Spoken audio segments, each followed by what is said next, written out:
Gaza may be under siege, but Hamas continues to rain fire on southern Israel. The big question that's still puzzling the world: why couldn't Israel anticipate an attack of this nature? Open source intelligence imagery and geolocation of Hamas videos shows the Hamas had set up mock Israeli settlements in Gaza just a few kilometers away from the Israeli border.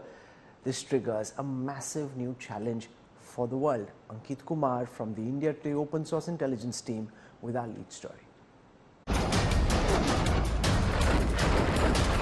From artillery rockets to paragliders to drones to terrorist foot soldiers,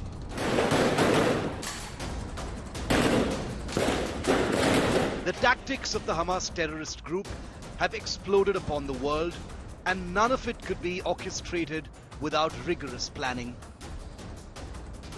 Geolocation of video footage released by the Hamas in the aftermath of the attacks on October the 7th shows the terror group had set up mock Israeli settlements in Gaza, known as the world's largest open prison, within just a few kilometers from the Israeli border.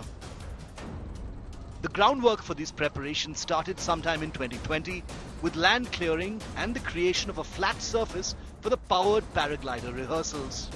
They were conducted openly using commercial flying equipment easily accessible in Israel and Europe. Hamas operatives would practice takeoff from this space situated roughly 3.5 kilometers from the Egyptian border to the south and would land at a location 800 meters away. The landing site had mock-ups for target practice, small buildings that looked like security outposts, and walls marked with the Israeli symbol, the Star of David.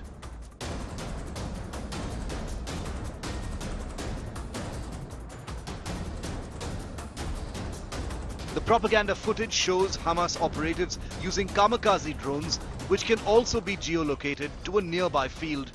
These should have been virtually impossible to escape the notice of any intelligence agency, particularly one as advanced as Israel's.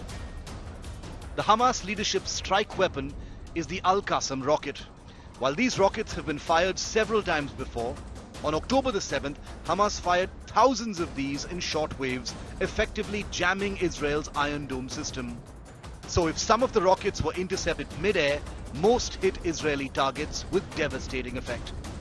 Egypt, which often serves as a mediator between Israel and Hamas, had spoken repeatedly with the Israelis about something big without elaborating or going into specifics.